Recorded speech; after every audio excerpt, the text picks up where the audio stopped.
Pour la lecture d'un communiqué du gouvernement. Bonsoir, monsieur le ministre. Bonsoir. Avec vous, la lecture de ce communiqué. Merci infiniment. Au nom de nos plus hautes autorités, j'ai l'insigne honneur de délivrer le communiqué numéro 030 du gouvernement de transition.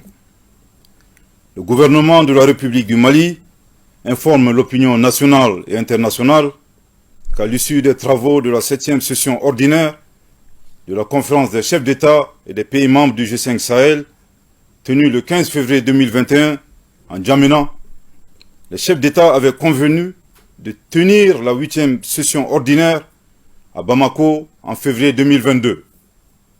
Conformément à la pratique établie, cette session devrait ainsi consacrer le début de la présidence malienne du G5 Sahel. Cependant, près d'un trimestre après le terme indiqué, la dite session de la conférence des chefs d'État des pays membres du G5 Sahel ne s'est toujours pas tenue. En dépit des multiples initiatives prises par le Mali dans ce sens auprès des instances du G5 Sahel pour y attirer leur attention. Dans sa dernière correspondance, en date du 22 avril 2022, adressée à son Excellence le général Mahamat Idriss Déby Itno, président du Conseil militaire de transition, président de la République du Tchad et président en exercice du G5 Sahel, notre président, le président de la transition, chef de l'État du Mali, son Excellence le colonel Assimi Goïta, avait prévenu qu'en l'absence de progrès substantiels sur la question, d'ici le 15 mai 2022, c'est-à-dire aujourd'hui, la République du Mali se verra dans l'obligation de suspendre sa participation aux organes du G5 Sahel, y compris la force conjointe.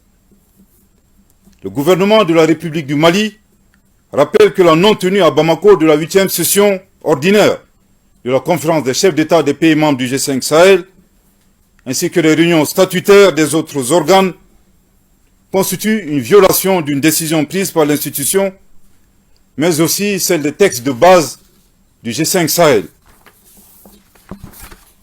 Le gouvernement de la République du Mali rejette fermement l'argument d'un État membre du G5 Sahel qui avance la situation politique interne nationale pour s'opposer à la présidence malienne du G5 Sahel.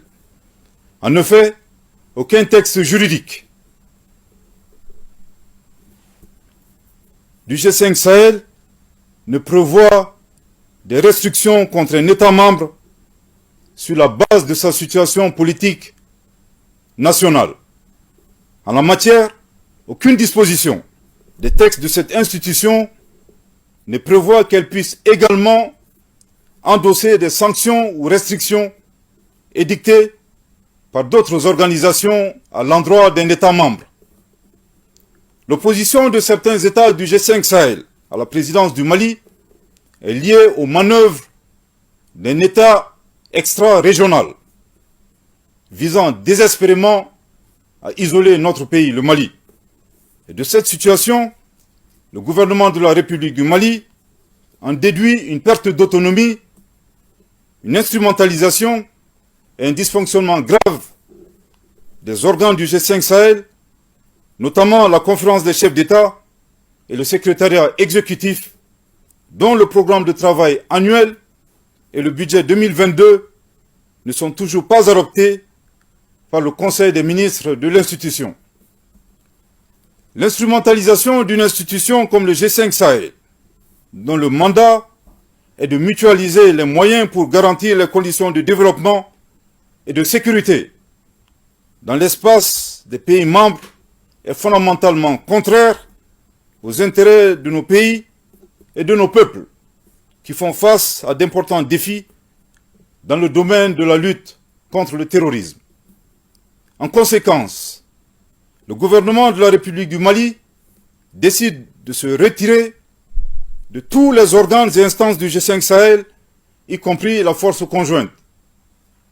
Je répète, l'instrumentalisation d'une institution comme le G5 Sahel, dont le mandat est de mutualiser les moyens pour garantir les conditions de développement et de sécurité dans l'espace des pays membres, est fondamentalement contraire aux intérêts de nos pays et de nos peuples qui font face à d'importants défis dans le domaine de la lutte contre le terrorisme. En conséquence, le gouvernement de la République du Mali décide de se retirer de tous les organes et instances du G5 Sahel, y compris la force conjointe. Je répète pour une dernière fois. L'instrumentalisation d'une institution comme le G5 Sahel, dont le mandat est de mutualiser les moyens pour garantir les conditions de développement et de sécurité dans l'espace des pays membres, est fondamentalement contraire aux intérêts de nos pays et de nos peuples qui font face à d'importants défis dans le domaine de la lutte contre le terrorisme.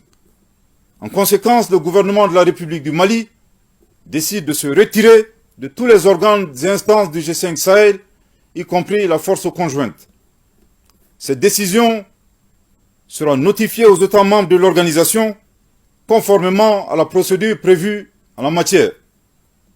Le gouvernement de la République du Mali réaffirme son engagement constant en faveur de l'intégration et de la coopération régionale pour la réalisation d'objectifs qui servent les intérêts majeurs des peuples africains. Que Dieu bénisse le Mali, fait à Bamako le 15 mai 2022. Merci de votre très aimable attention.